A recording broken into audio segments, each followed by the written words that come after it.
Hello friends, स्वागत है आपके अपने चैनल स्टैंड बीपीएससी में। दोस्तों आज हम लोग करेंगे अ, चौथा प्रैक्टिस सेट। ये चौथा प्रैक्टिस सेट होगा हमारा दृष्टि आईएएस प्रकाशन का, और कक्षा 1 से लेकर 5 तक रहेंगे ये।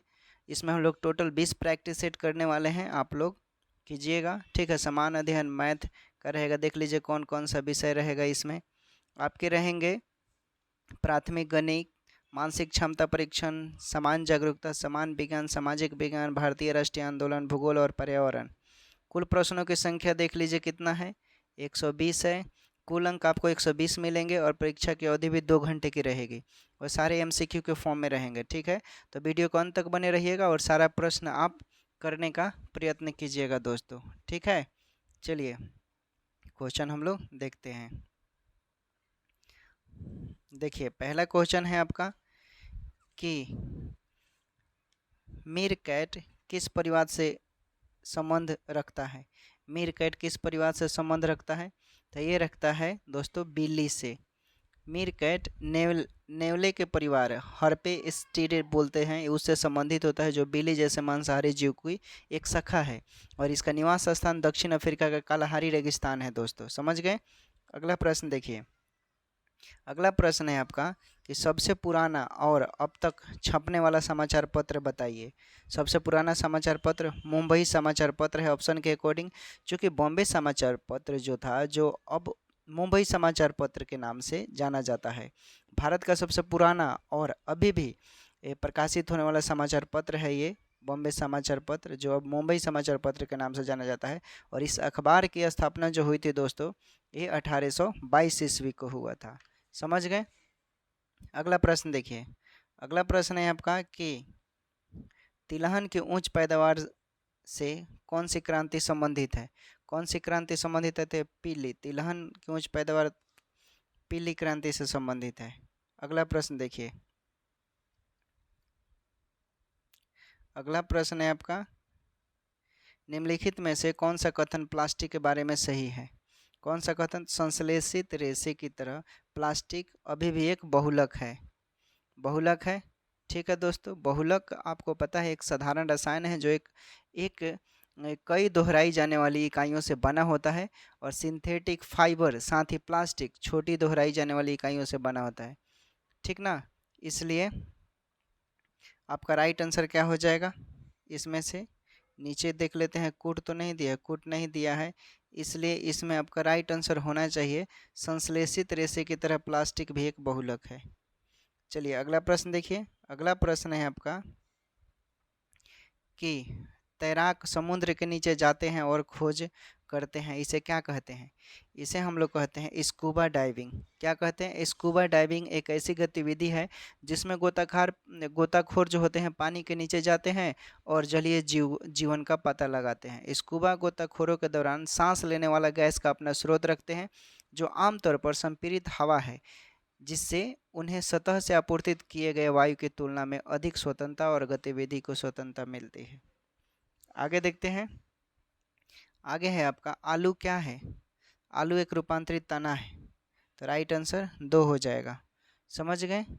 देखिए वह पोटेशियम और विटामिन सी जैसी पोषक तत्वों के मामले में धनी होता है आलू। अगला प्रश्न देखते हैं। अगला प्रश्न है बोन मैरो डैश बनाता है। बोन मैरो डैश बनाता है, क्या बनाता है? देखिए बोन मैरो जो है वो लाल रक्त कण बनाता है। बोन मैरो लाल रक्त कण बनाता है, कोशिकाओं और प्लेटलेट्स का उत्पादन करता है। और आपको पता होना चाहिए कि बोन मैरो स्टेम सेल से बना होता है। स्टेम स्टेम सेल से बना होता है दोस्तों। अगला प्रश्न देखिए। अगला प्रश्न है आपका कि ग्रेनाइट डैश चट्टानों का उदाहरण है। ग्रेनाइट डैश चट्टानों का उदाहरण है। देखिए ग्रेनाइट जो होता है आपका आग्नेय शैल चट्टान का उदाहरण है। मैग्मा या लावा का ठंडा होने पर जमने से आग्नेय चट्टान बनता है, तो राइट आंसर 4 हो जाएगा। अगला प्रश्न देखिए। अगला प्रश्न है दोस्तों मिलान करना है, इसमें कूट दिया एक तरफ पादप और एक तरफ, देख लीजिए इसमें बताइए क्या राइट आंसर होगा। चलिए हम मिला देंगे आपको, इसमें मिलान करना है। देखिए क्या राइट आंसर होगा। पादप रोग है एक तरफ, देखिए गेहूं का रस्ट क्या हो जाएगा? गेहूं का रस्ट रेस्ट रोग है। गेहूं का रस्ट ये किससे संबंधित है? तो ये संबंधित है आपका वायु एवं बीज से। भिंडी के पित्त किससे संबंधित है? तो भिंडी के पित्त संबंधित है आपका, भिंडी के पित्त कीट से संबंधित है। नींबू कैंकर किससे संबंधित है? तो केवल वायु से संबंधित है। समझ गए? इस तरह 2 राइट आंसर। अगला प्रश्न देखिए, सबसे लंबे हाईवे का नाम बताइए। सबसे लंबे हाईवे का क्या नाम है? तो ये पैन अमेरिकन सबसे लंबे हाईवे का नाम है। इसकी कुल लंबाई दोस्तों 30,000 है। कितना? 30,000 मील है। किलोमीटर में हो जाएगा यहाँ 48,000 लगभग। ठीक है, चलिए आगे देखिए। आगे है आपका दोस्तों, आगे है किस बाल क्रांतिकारी को अंग्रेजों ने फांसी दी? किस बाल क्रांतिकारी को अंग्रेजों ने फांसी दिया था? खुदीराम बोस को लगभग उनके 18 वर्ष की उम्र में फांसी दे गई थी और वो भारत में ब्रिटिश राज का विरोध करने वाले सबसे कम आयु के क्रांतिकारी युवा थे। अगला प्रश्न देखिए। अगला प्रश्न है, मुख्य देशांतर रेखा किस स्थान से गुजरती है? मुख्य देशांतर रेखा किस स्थान से गुजरती है दोस्तों? तो ये गुजरता है आपके ग्रीनविच से। ठीक ना, ग्रीनविच, प्रधान एवं उत्तर इंग्लैंड से ग्रीनविच से होकर जाता है और यह 0 डिग्री देशांतर है दोस्तों, याद रखिएगा 0 डिग्री देशांतर। हमारे संविधान में कितने मूल अधिकार हैं? हमारे संविधान में कितने मूल अधिकार हैं? हमारे संविधान में पहले 7 मौलिक अधिकार थे, लेकिन जो संपत्ति का अधिकार है उसे हटा दिया गया, अब 6 मौलिक अधिकार हो गए हैं, याद रखिएगा। अगला प्रश्न देखिए। अगला प्रश्न है, भारत में पंचायती राज प्रणाली कब प्रारंभ किया गया? भारत में पंचायती राज प्रणाली का उद्घाटन जवाहरलाल नेहरू ने किया था 2 अक्टूबर 1959 को। राजस्थान का एक नागौर जगह है, गांव है, वहीं पर इसका उद्घाटन हुआ था। ठीक ना, राजस्थान पंचायत समिति और जिला परिषद अधिनियम 1959 सितंबर से अक्टूबर के बीच हुआ था। अगला प्रश्न देखिए, नीचे दिए गए कथनों पर विचार करना है और सही उत्तर का चयन करना है। बताइए क्या राइट आंसर होगा। देखिए, पौधों में 90% जल होता है। ठीक ना, उसके बाद जल में घुले हुए पोषक तत्वों का स्थानांतरण केवल पौधे के जड़ों तक ही होता है। उसके बाद जल में घुले हुए कूट देख लेते हैं हम। ठीक ना, इस तरह राइट आंसर आपका क्या हो जाएगा?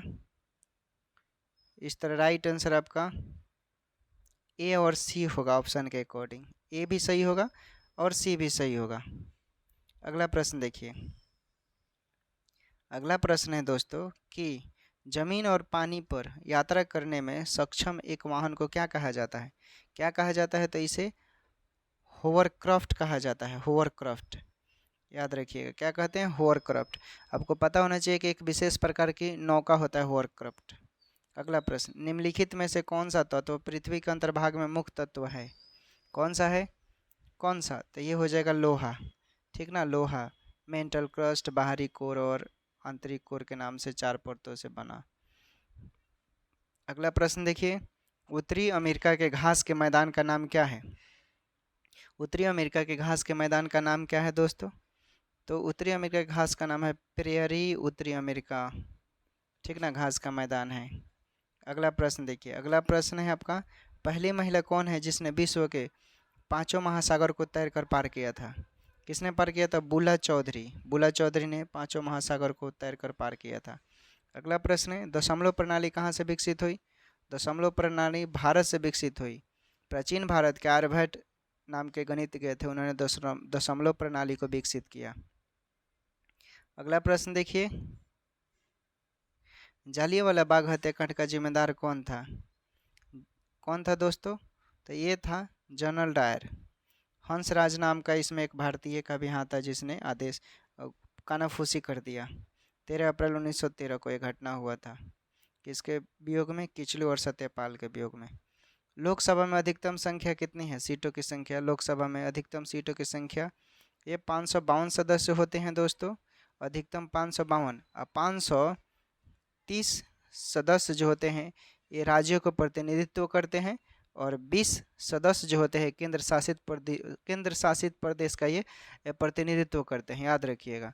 ठीक है, लेकिन लोकसभा में वर्तमान पूछेगा सीटों की संख्या तो क्या बोलेंगे? 543 बोलिएगा, जिसमें 530 सदस्य राज्य के लिए और 13 केंद्र शासित, इसमें 13 केंद्र शासित, ठीक ना, समझ गए। आगे देखिए, कल्पना करें कि आप एक झंझा आंधी तूफान में फंस गए हैं जिसमें बिजली भी गिर रही है। आप निम्नलिखित में से कौन सा कार्य सबसे पहले करेंगे? कौन सा कार्य सबसे पहले करेंगे आप बताइए? बिजली भी गिर रही है, बताइए। देखिए, तो इसमें आपको सबसे पहले करना होगा किसी इमारत के अंदर चले जाना, ठीक ना, यही आपके लिए प्राथमिक बचाव होगा। अगला प्रश्न देखिए, अगला प्रश्न है, चींटी को अपना रास्ता कैसे पता होता है? चींटी को अपना रास्ता कैसे पता होता है? तो चींटी को दोस्तों गंध के वजह से वो अपना रास्ता पता कर लेती है। जैसे जैसे जाती है ना, उसका गंध निकलता जाता है। अगला प्रश्न है, काजीरंगा राष्ट्रीय उद्यान किस राज्य में स्थित है? तो ये असम में स्थित है, ठीक ना, असम में स्थित है। असम में काजीरंगा मानस नेशनल पार्क स्थित है। और उत्तर प्रदेश का बोलेगा तो दुधवा चंद्रमा नेशनल पार्क। मध्य प्रदेश का बोलता है तो कान्हा बोलते, किस लिए भी बोल देते। चलिए, अगला प्रश्न देखिए, बाघ अपना क्षेत्र कैसे निर्धारित करते हैं? बाघ अपना क्षेत्र अपने मूत्र की गंध को छोड़कर करते हैं, ठीक ना, मूत्र की गंध को छोड़कर, पेशाब जिसको बोलते हैं। अगला प्रश्न, मुंह में जीभ का क्या कार्य है? मुंह में जीभ का क्या कार्य है दोस्तों? देखिए, मुंह में जीभ का कार्य है भोजन का स्वाद को बताना, वेरी सिंपल। अगला प्रश्न, मशीन कार्य को बना देती है क्या? मशीन कार्य को बना देती है, क्या बनाती है? मशीन कार्य को क्या बनाती है? तो ये बनाती है दोस्तों आपका तेज बना देती है, आसान बना देती है, सुविधाजनक। सभी हो जाएंगे राइट आंसर। अगला प्रश्न देखिए, अगला प्रश्न है, डिब्बा के ढक्कन को चम्मच से खोलते हैं तो यह क्या होता है? क्या होता है यह होता है आपका उत्तोलक होता है, ठीक ना, उत्तोलक। अगला प्रश्न देखिए, अगला प्रश्न है, निम्नलिखित में से कौन सा प्रजनन तरीका नहीं है? कौन सा नहीं है? तो ये साटा बांधना प्रजनन का तरीका नहीं है। अगला प्रश्न, अगला प्रश्न है, निम्नलिखित में से कौन सा जंतु बच्चे को जन्म नहीं देता है? कौन सा बच्चे को जन्म नहीं देता है? तितली बच्चे को जन्म देता है, ठीक ना, तितली अंडे देते हैं, चूहा चमगादड़ हिरन ये स्तनधारी प्राणी है, ये सभी बच्चे को जन्म देते हैं। अगला प्रश्न देखिए, अगला प्रश्न है, कौन सा लक्षण जंतुओं में नहीं पाया जाता है? तो प्रकाश संश्लेषण का जंतुओं में नहीं पाया जाता, बाकी ये पाया जाता है प्रजनन श्वसन उद्दीपन। अगला प्रश्न देखिए, अगला प्रश्न है आपका, निम्नलिखित में आहार नली के भाग हैं, कूट की सहायता सही उत्तर का चयन करें। बताइए क्या राइट आंसर होगा।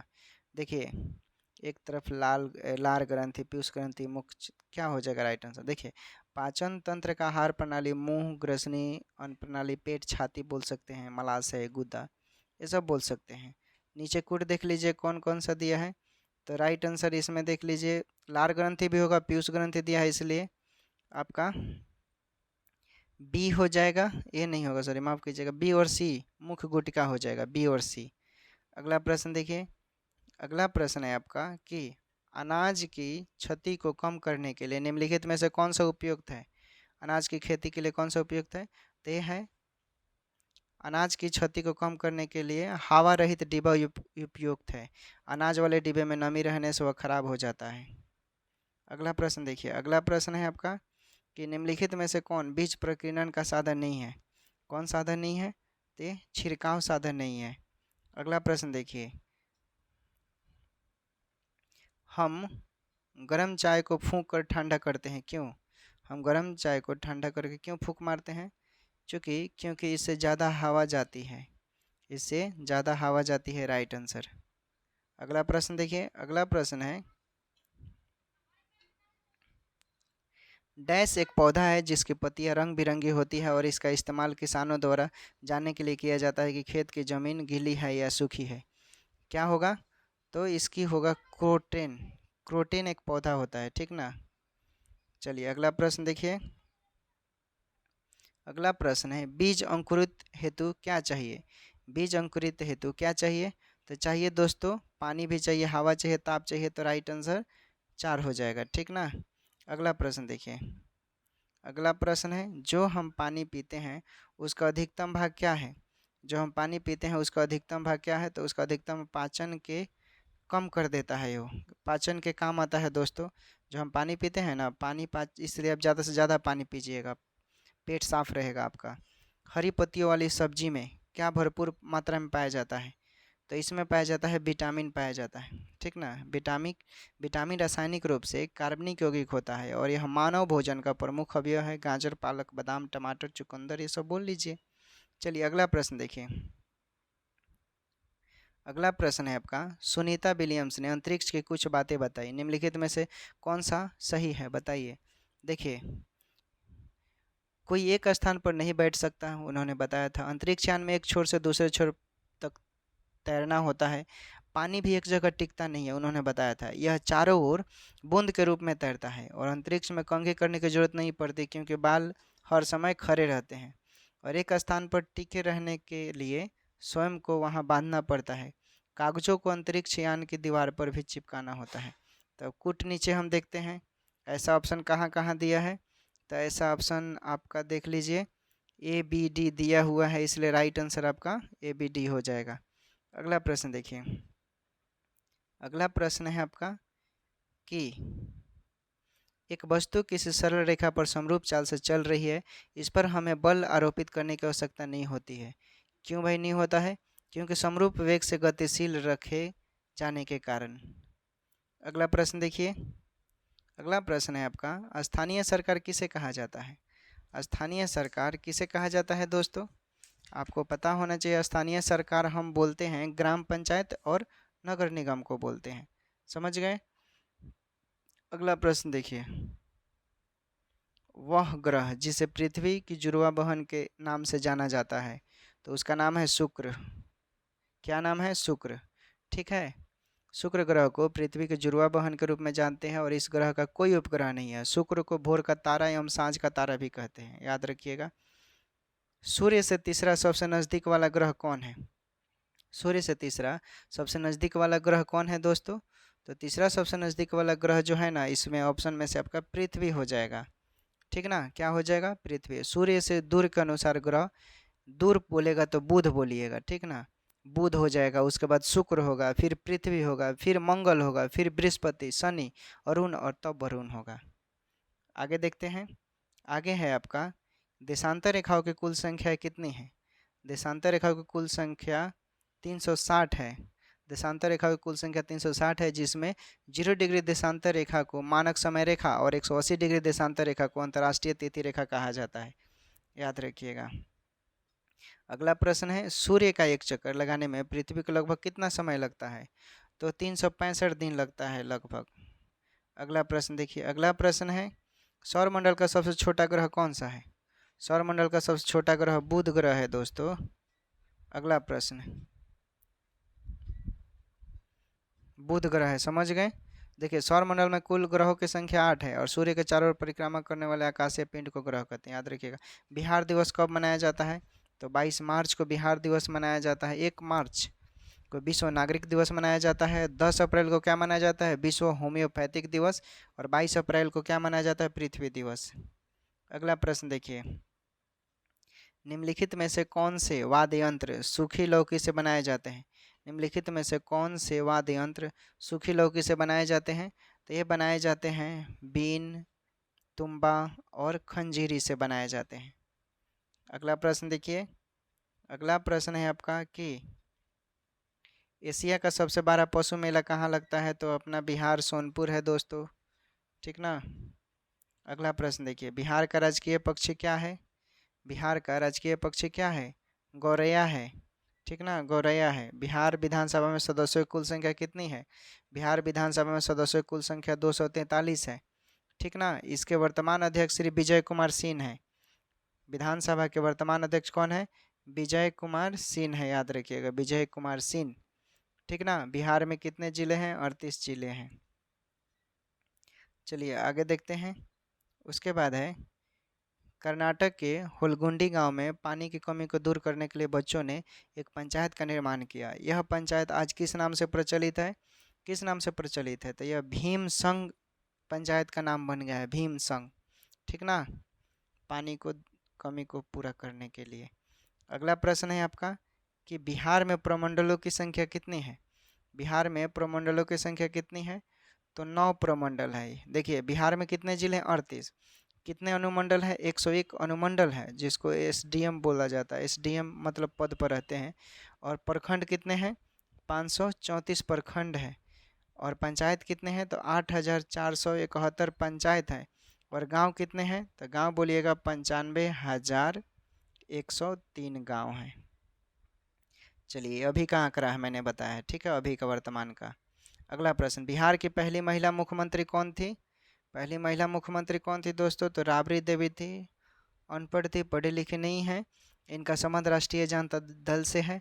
मुख्यमंत्री के रूप में इनका कार्यकाल 1998 से 2005 तक है, ठीक ना। अगला प्रश्न देखिए। अगला प्रश्न है दोस्तों, विश्व का प्रथम आवासीय विश्वविद्यालय कौन था? कौन था दोस्तों? तो ये था नालंदा विश्वविद्यालय। नालंदा विश्वविद्यालय। अगला प्रश्न देखिए, भगवान महावीर की जन्मस्थली बिहार राज्य के किस जिले में अवस्थित है?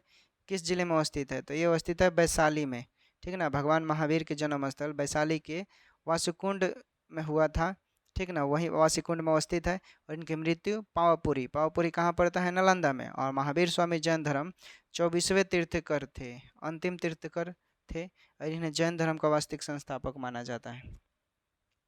विश्व का सबसे ऊंचा तथा बड़ा बौद्ध स्तूप कहाँ अवस्थित है? कहाँ अवस्थित है? तो ये अवस्थित है केसरिया में, ठीक ना। विश्व का सबसे ऊंचा 12 बौद्ध स्तूप केसरिया, पूर्वी चंपारण जो मोतिहारी में पड़ता है वहीं पर है। अगला प्रश्न देखिए। अगला प्रश्न है दोस्तों कि भारत में एक जगह ऐसा है जहाँ कुछ विशेष महीनों में फूल ही फूल होते हैं। यह जगह फूलों की घाटी कहलाती है। वह कौन सा राज्य है जहाँ यह जगह अवस्थित है? कौन सा राज्य है? कौन सा राज्य आप लोगों को पता होना चाहिए। उत्तराखंड में पड़ता है ये, ऑप्शन नीचे होगा। उत्तराखंड का एक जगह है चमोली जिला, उत्तराखंड ऑप्शन में दिया है इसलिए चमोली जिला याद रखिएगा। चलिए अगला प्रश्न देखते हैं। जिस प्रदेश पर केंद्र सरकार का सीधा शासन एवं नियंत्रण होता है उसे क्या कहते हैं? क्या कहते हैं?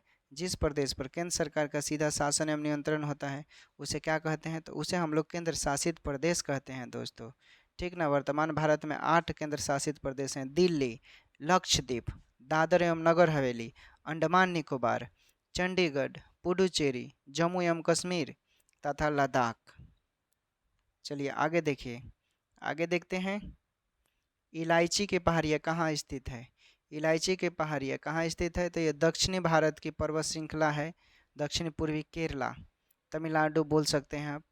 तो राइट आंसर देखिए केरल भी दिया है, इसलिए राइट आंसर ऑप्शन में से हो जाएगा। अगला प्रश्न देखिए, पंडित भीमसेन जोशी प्रसिद्ध थे। पंडित भीमसेन जोशी प्रसिद्ध डैश थे। पंडित भीमसेन जोशी प्रसिद्ध थे क्या? देखिए भीमसेन गुरुजी जोशी हिंदुस्तानी शास्त्रीय परंपरा से जुड़े हुए थे, कर्नाटक के एक भारतीय नायक थे, ठीक ना। तो इस यहाँ क्या हो जाएंगे? हिंदुस्तानी गायक बोल सकते हैं आप राइट आंसर ऑप्शन के मुताबिक। चलिए अगला प्रश्न देखिए। अगला प्रश्न है कूट दिया है, ठीक ना। दिया है कि लेखा भेड़ बकरियों को रखने के लिए बनी जगहों को कहते हैं। उसके बाद है लेखा की दीवारें पत्थरों और चट्टानों को एक दूसरे पर रख कर बनाते हैं। क्या राइट आंसर होगा इसमें से? देखिए तो इसका राइट आंसर कथन 1 और 2 दोनों सही है, ठीक ना। चलिए अगला प्रश्न देखिए। विद्युत धारा की तीक्ष्णता को मापने के लिए उपकरण क्या है? विद्युत धारा की तीक्ष्णता को मापते हैं, क्या राइट आंसर होगा? तो गैल्वेनोमीटर होता है विद्युत धारा, परिपथ की छोटी मात्रा में धारा का पता लगाया जाता है इससे। अगला प्रश्न देखिए। अगला प्रश्न है आपका, अपच के इलाज के लिए किस प्रकार की दवा का उपयोग किया जाता है? किस प्रकार की दवा का उपयोग किया जाता है दोस्तों? किस प्रकार का? तो राइट आंसर हो जाएगा आपका एंटासिड, एंटासिड का प्रयोग किया जाता है। अगला प्रश्न है आपका कि फायर, आग बुझाने वाला फायरमैन जिसे बोलते हैं उसका कार्य क्या होता है? इसका कार्य होता है ईंधन का ताप बढ़ाना। अगला प्रश्न देखिए, ईंधन का ताप बढ़ाना और ईंधन का ताप कम करना, ठीक है, इसलिए ए और बी दोनों राइट आंसर है। वायु का प्रवाह काटना और ईंधन का ताप कम करना। अगला प्रश्न देखिए, हमारे सौरमंडल में किस ग्रह की परिभ्रमण गति सबसे अधिक है? परिभ्रमण गति सबसे अधिक है, तो ये गति दोस्तों हो जाएगा बृहस्पति की है, जो सौरमंडल का सबसे तेज घूमने वाला ग्रह है, जो औसतन 10 घंटे से भी कम समय में एक बार घूम जाता है। समझ लीजिए अब इतना बड़ा। कौन सा देश सुदूर पूर्व में भारत के साथ सबसे लंबी अंतर्राष्ट्रीय सीमा बनाता है? तो ये बनाता है दोस्तों म्यांमार। ठीक है दोस्तों। देखिए दोस्तों, अगर आपने चैनल को सब्सक्राइब नहीं किया है तो सब्सक्राइब कर लीजिएगा। कुल हम 20 सेट इसमें करवाने वाले हैं दृष्टि आईएएस प्रकाशन का। सारे विषय रहेंगे, कुल 120 प्रश्नों की संख्या रहेंगे, आपको 120 प्रश्न 120 नंबर मिलेंगे एग्ज़ाम में। ठीक है, और बहुत सिलेक्टेड क्वेश्चन दृष्टि आईएएस दृष्टि विजन जो होता है उसका क्वेश्चन बहुत टॉप लेवल का होता है। ठीक है, बहुत लड़ते हैं इसमें से। समझ गए? कौन सा देश, इसमें से क्या राइट आंसर हो जाएगा? तो ये हो जाएगा म्यांमार। ठीक है, म्यांमार। अगला प्रश्न देखिए, अगला प्रश्न है कि इलेक्ट्रॉनिक प्रारूप पुस्तकों को क्या कहा जाता है? तो कहा जाता है इसको ई किताबें कहा जाता है, ई किताबें। अगला प्रश्न है आपका के बारे में, वनों के बारे में कौन सा सही है? ठीक ना, वनों के बारे में कौन सा सही है? तो इसमें देखिए वन वन क्षेत्रों में वास करने वाले क्या समुदाय के जीवन का आधार प्रदान करता है? तो ऑप्शन नंबर 4 आपका सही है। अगला प्रश्न देखिए, अगला प्रश्न है कौन सा देश भारत के साथ सबसे छोटी भूमि सीमा साझा करता है? कौन साझा करता है? तो ये करता है दोस्तों भूटान करता है। ठीक ना, भूटान। भारत के जो 8 देश हैं वो सीमा साझा करते हैं बांग्लादेश, ठीक है, भूटान, चीन, म्यांमार, नेपाल, पाकिस्तान, अफगानिस्तान और श्रीलंका। अगला प्रश्न देखिए, भगवान बुद्ध को अपना पहला उपदेश कहाँ दिया था? भगवान बुद्ध ने अपना पहला उपदेश तो ये दिया था दोस्तों सारनाथ में। ठीक ना, सारनाथ में दिया था। हिरन पार्क वह जगह है जहाँ गौतम बुद्ध ने सबसे पहले धर्म की शिक्षा दी थी और जहाँ बौद्ध संघ कोंडाना के ज्ञान के माध्यम से वो अस्तित्व में आया था, जिसे धर्मोपदेश बुद्ध ने 5 भिक्षुओं को दिया। उनके पहले धर्मोपदेश को धर्म चक्र परिवर्तन सूत्र कहा गया है। अगला प्रश्न देखिए, इसमें क्या है दोस्तों, कौन सा कथन गलत है बताना है। तो बताइए कौन सा कथन गलत है? तो ऑप्शन नंबर देखिए 3 नंबर, सबकी तरह जो बच्चे बोल सुन नहीं सकते उन्हें सरकारी विद्यालय में दाखिला नहीं किया जा सकता। ठीक ना, यही आपका गलत है। अगला प्रश्न देखिए, अगला प्रश्न है दोस्तों क्या है कि किस किसे कोची का जुड़वा शहर कहा जाता है? किसे कोची का जुड़वा शहर कहा जाता है? तो इसे एर्नाकुलम कहते हैं। क्या कहते हैं? एर्नाकुलम। गोंड आदिवासियों का लोकप्रिय नृत्य क्या है? लोकप्रिय नृत्य क्या है उनका? तो उनका लोकप्रिय नृत्य है कर्मा। कर्मा गोंडों का लोकप्रिय नृत्य है।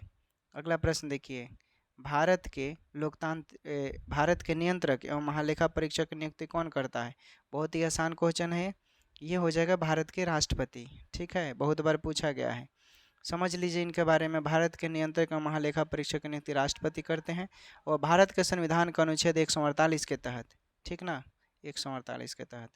अगला प्रश्न देखिए कि मरुस्थलीय पौधे रात में प्रकाश संश्लेषण के लिए कार्बन डाइऑक्साइड क्यों ग्रहण करते हैं? क्यों ग्रहण करते हैं? तो ताकि पानी के नुकसान को रोका जा सके, पानी की खपत कम हो सके। ठीक। अगला प्रश्न है दोस्तों कि एनीमोमीटर उपकरण का प्रयोग डैश मापने के लिए किया जाता है? क्या मापने के लिए किया जाता है? तो ये हवा की गति मापने के लिए किया जाता है। ठीक ना, हवा की गति मापने के लिए किया जाता है। अगला प्रश्न देखिए, अगला प्रश्न है भारतीय श्रमिक पश्चिमी देशों के श्रमिकों की तुलना में क्यों कम कुशल हैं? क्यों कम कुशल है? तो ये है उच्च स्तर की निरक्षरता, इसलिए ये कम कुशल है। अब चलिए हम लोग आगे मैथ कर लेते हैं। ठीक है, मैथ से प्रश्न रहेंगे तो मैथ जरूरी है दोस्तों, इसलिए मैथ पर हम लोग विशेष फोकस करेंगे। मैथ से भी आपके कितने क्वेश्चन रहेंगे? 20। ठीक ना, 15 से 20 नंबर मैथ से प्रश्न पूछे जाएंगे। तो आप मैथ कर लेते हैं तो वहाँ से भी आपके 15-20 नंबर बन जाएंगे और आप ज़्यादा लेवल नहीं रहेगा, नॉर्मल क्वेश्चन एडवांस नहीं रहेगा। आयोग सिर्फ बीपीएससी है, ये बात दिमाग से निकाल दीजिए कि बीपीएससी परीक्षा लेगा तो थोड़ा वो होगा। चलिए दोस्तों, तो इसमें हम लोग करते हैं 10 संख्याओं का औसत 7 है। अगर प्रत्येक संख्या को 12 से गुना किया जाए तो नई संख्याओं का औसत मान क्या होगा? नई संख्या का औसत मान क्या होगा? आपको पता है नई 10 संख्याओं का औसत दे ही दिया है, कितना का? 7। आपको निकालना कितना है? 12 से। ठीक है, संख्याओं को 12 से गुना किया जाता है, तो 12 से गुना कीजिए तो क्या हो जाएगा 84। ठीक है, तो देखिए ऑप्शन में राइट आंसर 84 दे दिया। कितना आसान है, कुछ है। चलिए अगला प्रश्न देखिए।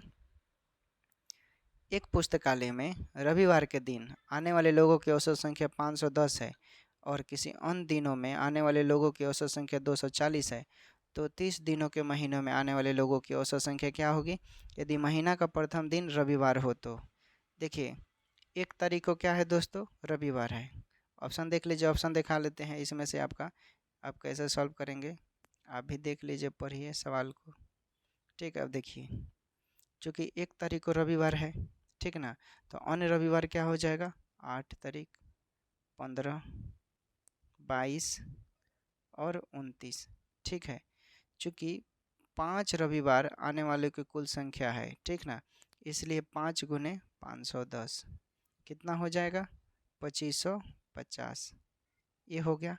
चूँकि महीने के शेष दिन पूछ रहा है, महीने के शेष तो 30 में से 5 घटा लीजिए तो क्या आ गया 25 दिन। अन्य दिन, अन्य दिन आने वाले लोगों की कुल संख्या, तो क्या हो जाएगा 240 गुने 25, गुना कीजिए 240 गुने 25 क्या आ जाएगा आपका 6000। ठीक है, फिर अब औसत निकाल दीजिए, तो औसत क्या हो जाएगा 2550 प्लस 6000, दिनों की संख्या कितनी है 30, भाग दीजिए क्या 250 ही राइट आंसर आ जाएगा। समझ गए। चलिए कॉपी पर लिखिएगा तभी आपको समझ में आएगा। अगला प्रश्न देखिए। यदि कुल आमों में 20% आम सड़े हुए हैं, अगर सड़े हुए आमों की संख्या 35 है तो कुल आमों की संख्या क्या होगी, क्या होगी। देखिए चूँकि 20% आम सड़े हुए हैं तो क्या हो जाएगा 20/100 यानी 1/5। ठीक है, 1/5 किसके बराबर है 35 आम के। ठीक है, तो क्या करेंगे आप 100% पर निकालेंगे तो 5 गुने 35 क्या हो जाएगा राइट आंसर 175। समझ गए। चलिए अगला प्रश्न देखिए। एक आयत की लंबाई को 60% बढ़ाया गया, उसकी चौड़ाई को कितना घटाया जाए कि आयत का क्षेत्रफल अपरिवर्तित रहे। देखिए चौड़ाई में प्रतिशत कमी कर रहा है ताकि क्षेत्रफल क्या ना बदले, इसलिए आप लिखिएगा चौड़ाई बराबर माइनस लगाएंगे चूँकि 100x। ठीक है, प्रश्न के अकॉर्डिंग 100x प्लस 100 पर हम लेकर चल रहे हैं तो 100 + x प्रतिशत। ठीक है, जहाँ x क्या है आपका लंबाई में वृद्धि कर रहा है, x आपका लंबाई में वृद्धि कर रहा है, लिख लीजिएगा। तो b बराबर क्या हो जाएगा, x का मान 60, प्रश्न में 60% बढ़ाया जाता है, पहले ही मैंने बोला, तो 100 गुने 60 और बटा 100 + 60। अब इसको तोड़ कर निकालिए कितना आ रहा है, तो 6000/160 आ जाएगा। 6000/160 भाग दीजिए कितना आ रहा है, तो 37 सही 1/2% राइट आंसर। अगला प्रश्न देखिए। अगला प्रश्न है 252 का भाज्य गुणनखंड क्या होगा। 252 का भाज्य गुणनखंड क्या होगा, बहुत सिंपल, 2 दूना 4 तिहाई 12, 12 तिहाई 36 और 36 सत्ते 252। ठीक है, तो देख लीजिए ऐसा कौन राइट आंसर है, तो ऑप्शन में एक दिया हुआ ही आपका राइट आंसर हो गया। अगला प्रश्न देखिए। अगला प्रश्न है किसी संख्या का 2 से 3 बटा भाग उस संख्या से 10 कम है तो संख्या क्या होगी। क्या होगा संख्या, मान लीजिए माना कि वो संख्या x है। ठीक, प्रश्न से चलिए x का 2/3 बराबर कितने से कम है 10 से कम है। अब इसको सॉल्व कीजिए ही आपका राइट आंसर आ जाएगा। सॉल्व कीजिए लोग, सॉल्व कीजिए। सॉल्व करेंगे दोस्तों तो आपका मान आ जाएगा 30। ठीक है, चलिए अगला प्रश्न देखिए। एक फल विक्रेता के पास कुछ सेब हैं, 40% सेब बिक्री करने के बाद उसके पास 420 सेब हैं, विक्रेता के पास कुल सेब की संख्या क्या होगा। देखिए इसको कैसे सॉल्व करेंगे, ऑप्शन देख लीजिए आप लोग ताकि आप लोग भी बना सकते हैं। ठीक है, देखिए चूँकि सेब विक्रेता पूछ रहा है, चूँकि 60% किसके बराबर है 420 के। ठीक ना, प्रश्न के अकॉर्डिंग तो 1% पर अब निकालेंगे तो क्या हो जाएगा 420/60। ठीक है, तो 642 यानी कितना है 7। अब क्या पूछ रहा है 100% पर, तो 100% पर निकालिए तो 7 गुने 100 यानी 700। ऑप्शन में देखिए दिया हुआ, यही राइट आंसर हो गया। चलिए अगला प्रश्न देखिए। अगला प्रश्न है आपका वह न्यूनतम संख्या क्या होगी जिसे दोगुनी करने पर वह 12, 18, 21 एवं 30 से पूर्णतः विभाजित हो जाए। सबसे पहले इसका लघुत्तम समापवर्त निकालिए, 12, 18, 21, 30 का लघुत्तम समापवर्त निकालेंगे तो आपका 1260 आएगा। ठीक है, चूँकि अब संख्या पूछ रहा है इसलिए 2 से भाग देंगे तो 630 राइट आंसर आ जाएगा। ठीक है, ऑप्शन में 630 है इसलिए राइट आंसर। चलिए अगला प्रश्न देखिए। तीन संख्याओं का अनुपात 3:4:5 है तथा लघुत्तम समापवर्त 24 है, तो उसका महत्तम समापवर्त क्या होगा? क्या होगा?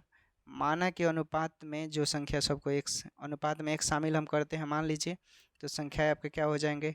3x हो जाएंगे, 4x हो जाएंगे और 5x हो जाएंगे। ठीक है, अब लघुत्तम समापवर्त सबका निकालिए, इन सबका लघुत्तम समापवर्त निकालेंगे एलसीएम, तो क्या आ जाएगा? 60x आ जाएगा।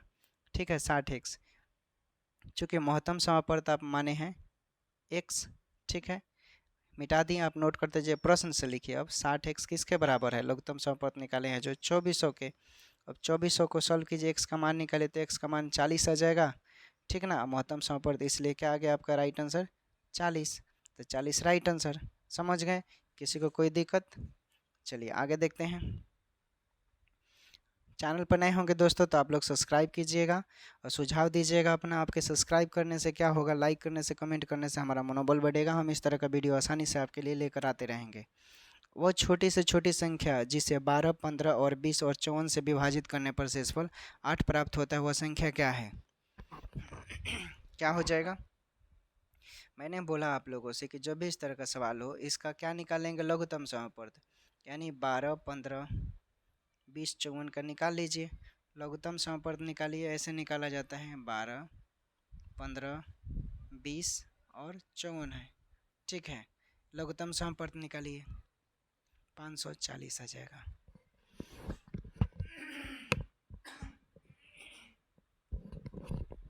ठीक है, 500 कितना आ गया? 40 आ गया। अब इसको क्या कीजिए आप कि आप ना 540 को क्या करेंगे? आ गया तो लघुत्तम समापवर्त इसका फैक्टर में आप निकाल लीजिए। फैक्टर में क्या हो जाएगा? 2, 2 न के 4, 3, 12, 5, 60, 9, 540 इतना आ गया। तो अभी संख्या चूँकि पूछ रहा है इसमें 8 प्राप्त होता है, तो प्लस में 8 कर दीजिए, यानी 548 राइट आंसर आ जाएगा। ठीक है, चलिए अगला प्रश्न देखिए। अगला प्रश्न है आपका, एक टंकी का 1/3 भाग 80 लीटर पानी रखता है, उस टंकी के आधे भाग में पानी की मात्रा क्या होगी? क्या होगी दोस्तों? मानिएगा कि माना कि टंकी की क्षमता 1 लीटर है। ठीक है, 1 लीटर, तो प्रश्न से बोल रहा है टंकी का 1/3 भाग यानी 1/3 कितने के बराबर? 80 लीटर रखता है। अब इसको क्रॉस मल्टीप्लिकेशन कीजिए, कितना मान आ रहा है? 3 × 8 = 24, x का मान 240 लीटर आ गया। ठीक है, टंकी में कितना पानी की क्षमता है? 224 लीटर। चूँकि अब क्या बोल रहा है कि उस टंकी के आधे भाग में पानी की मात्रा होगी, आधे भाग में, तो आधे भाग में यानी x/2, x का मान कितना आया है? 240/2 कितना हो जाएगा? 120 litre. Right answer 120 litre, very simple. अगला प्रश्न, वह सबसे छोटी संख्या ज्ञात कीजिए जिसे 16, 18, 20 से विभाजित करने पर प्रत्येक स्थिति में शेषफल 4 बचेगा। ठीक है, देखिए दोस्तों, ये जो हम सिलेक्टेड क्वेश्चन लेकर आए हैं ये बहुत ही इम्पोर्टेंट है। आप लोग दुनिया का कोई भी एग्ज़ाम दे रहे हैं भारत का, उसमें मैथ का बहुत बड़ा योगदान है। ठीक है, सिलेक्टेड क्वेश्चन है, प्रीवियस ईयर का क्वेश्चन है, और तो इसको आपको करना बहुत ज़रूरी है। चलिए, इसमें दृष्टि आयस का भी है मैथ। चलिए बताइए क्या होगा। देखिए, सर्वप्रथम जो प्रश्न दिया है 16, 18, 20, इसका आपको क्या निकालना होगा? लघुत्तम समापवर्त। लघुत्तम समापवर्त निकालिए 16 का, ठीक ना, 16 का, 18 का और 20 का निकालिए, कितना आ रहा है? जब निकालेंगे तो आपका लघुत्तम समापवर्त देख लीजिए, निकाल कर कितना आएगा? 720। ठीक ना, 720 आ जाएगा। अब क्या बोल रहा है प्रश्न से? विभाजित करने पर प्रत्येक स्थिति में शेषफल 4 बचता है। ठीक है, तो इसका सबसे पहले फैक्टर कर लीजिए, आसान रहेगा, उतना ही आएगा, वो किए होंगे पहले तो 720 में 4 जोड़ दीजिए, वही राइट आंसर हो जाएगा, तो 724 राइट आंसर हो गया। चलिए अगला प्रश्न देखिए। अगला प्रश्न है, एक नाव में नाविकों का औसत वजन 1.8 kg बढ़ जाता है जब 53 kg वजन के एक नाविक के स्थान पर नया नाविक शामिल होता है, तो नए नाविक का वजन ज्ञात करना है। इसमें नए नाविक का वजन आपको ज्ञात करना है। तो इसको कैसे सॉल्व करेंगे, लिखिएगा 10 नाविकों का वजन का औसत क्या हो जाएगा 1.8 kg। ठीक है, उसके बाद वजन में वृद्धि हो रही है, कुल वृद्धि क्या करेंगे 1.8 गुने 10। ठीक है, 1.8 गुने 10, इसको कीजिए कितना हो रहा है 18 kg आ गया। कितना निकल गया 18 kg। 18 kg आ गया। चूंकि नए नाविक का कुल वजन पूछ रहा है 53 kg स्थान पर आता है, शामिल कर लिया जाता है, तो 53 प्लस 18 क्या हो जाएगा, कितना हो जाएगा जोड़िए तो राइट आंसर हो जाएगा आपका 71 kg। ऑप्शन में है इसलिए राइट आंसर। अगला प्रश्न देखिए, अगला प्रश्न है आपका कि एक चुनाव में 54% मत पाने वाले उम्मीदवार 476 मतों से जीता है, डाले गए मतों की कुल संख्या क्या होगी। कुल संख्या क्या होगी, लिखिएगा माना डाले गए कुल मतों की संख्या क्या हो गई x हो गई। ठीक है, क्या हो गया x हो गया। हारने वाले उम्मीदवारों को प्राप्त मत बोल रहा है, तो क्या करेंगे, चूंकि 84% मत पाने वाले उम्मीदवार इतना है, तो 100 में से 84% को घटाइए, क्या आ रहा है आपका 16%। ठीक है, 16% आया। तो प्रश्न से चलिए कि x का 84%, x का 16 कितना प्राप्त होता है 476। इसको सॉल्व कीजिए, क्या हो जाएगा 84x बटा 100 माइनस 16x बटा 100 कितना प्राप्त होता है 476। इसको सॉल्व कीजिए, कितना आएगा, लॉग एलसीएम लीजिएगा तो 100 आएगा, तो x का मान आपका क्या आ जाएगा 476 गुने 100 और बटा 68, क्रॉस मल्टीप्लिकेशन किए हैं तो इतना आया है। तो राइट आंसर काट कूट कर आपका 700 आ जाएगा। चलिए अगला प्रश्न देखिए, एक मिश्र धातु में तांबा एवं जस्ता का अनुपात 9:4 है। 36 kg तांबे के साथ कितना जस्ता पिघलाया जाएगा। कितना जस्ता पिघलाया जाएगा, देखिए इस तरह का सवाल जब भी आएगा बोलिएगा माना जस्ता की आवश्यक मात्रा x kg। ठीक है, चूँकि तो इसलिए अनुपात में है तो क्या हो जाएगा 9:4 और किसके समानुपात के बराबर, तो 36 अनुपात आएगा, x माने हैं। अब इसी को सॉल्व करना है, सॉल्व कीजिए तो 9 के साथ x को और 4 के साथ 36 को, तो क्या हो जाएगा 9x बराबर 4 गुने 36। अब x का मान आप आसानी से नहीं निकालेंगे तो x का मान 16 kg आ जाएगा। ठीक, अजास्ता की मात्रा यानी 16 kg हुआ। ठीक है, तो ऑप्शन में देखिए 16 kg है। चलिए आगे देखिए, आगे है दोस्तों, एक काम एक काम 1/4 भाग 3 दिन में पूरा करता है एवं बी उस काम को 1/6 भाग 4 दिन में पूरा करता है, दोनों मिलकर उस काम को कितने दिन में पूरा करेंगे, कितने दिन में पूरा करेंगे। तो लिखिएगा चूँकि ए एक काम का 1/4 भाग 3 दिन में करता है। ठीक, फिर इसलिए ए का एक दिन का काम तो क्या हो जाएगा 3 गुने 4 यानी 12 दिन। ठीक है, 12 दिन। तो फिर अब बी का इसी प्रकार निकाल लीजिए, बी का सेम उसी तरह, तो क्या हो जाएगा बी का 4 गुने 6 यानी 24 दिन।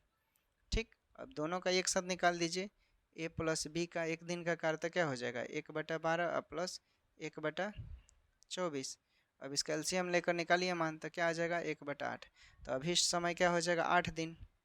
ठीक है, चलिए अगला प्रश्न देखिए, 150 मीटर लंबे ट्रेन जो 60 किलोमीटर प्रति घंटा की चाल से गतिमान है, स्टेशन पर खड़े व्यक्ति को कितने समय में पार करेगी। कितने समय में पार करेगी, देखिए ट्रेन की चाल क्या हो जाएगा 60 किलोमीटर प्रति घंटा, चूँकि जब भी किलोमीटर में रहता है मीटर पर सेकेंड में बदलना हो तो हम 5/18 से गुना करते हैं। ठीक है, तो क्या है आपका 60 गुने 5/18 कीजिए, गुना भाग कीजिए, कितना आएगा, तो 50/3 मीटर पर सेकेंड आ गया आपका। चूँकि व्यक्ति को पार करने में ट्रेन द्वारा तय की गई दूरी निकालना है, ठीक ना, तो व्यक्ति को पार करने में 150 मीटर लंबी ट्रेन की दूरी है, तो क्या हो जाएगा व्यक्ति को पार करने में ट्रेन द्वारा तय की गई दूरी बराबर 150 मीटर हो जाएगा।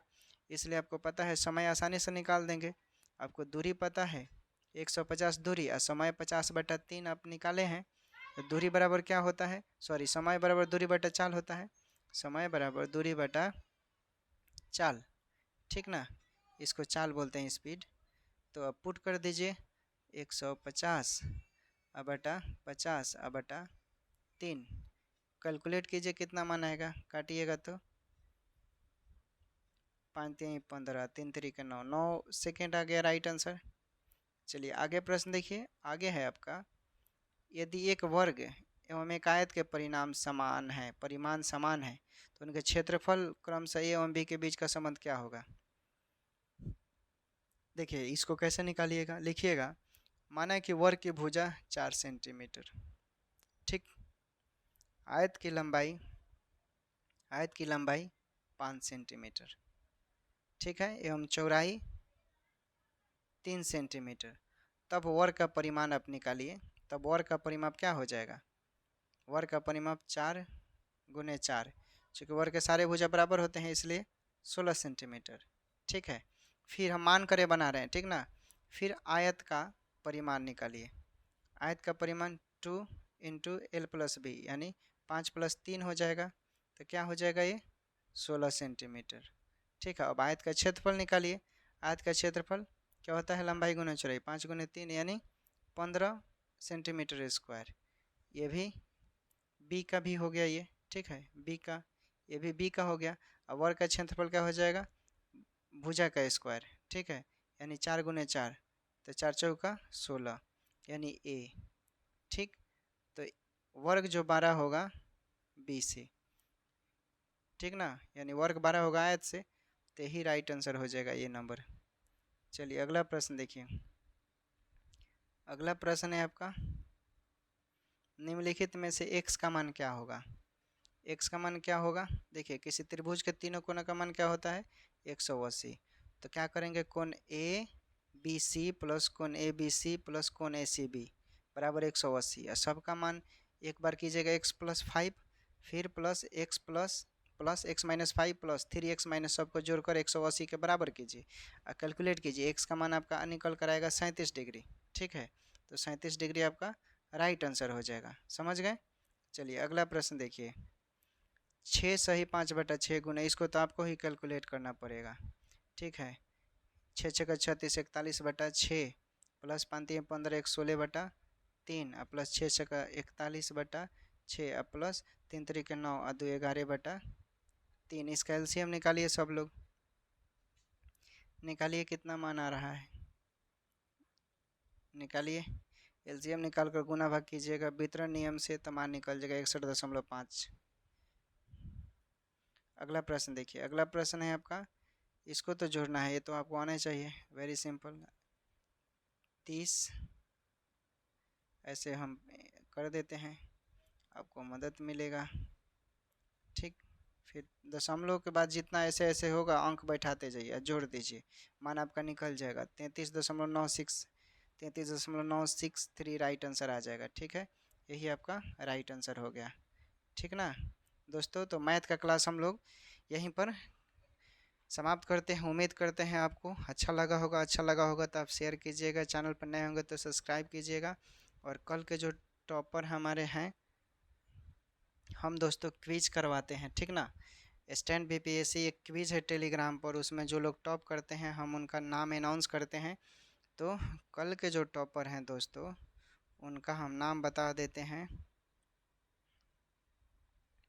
कल के टॉपर आपके हैं सोनम सिंह है, एमडी सिराज आलम, ठीक ना। चलिए आप लोगों को स्टैंड बीपीएससी की तरफ से ढेर सारी शुभकामनाएं और बहुत बहुत आभार, आप लोग ऐसे ही मेहनत कीजिए और रोज़ जुड़ते रहिए, ठीक है दोस्तों, टेक केयर, बाय बाय, अपना ख्याल रखिए, पढ़ाई करते रहिए।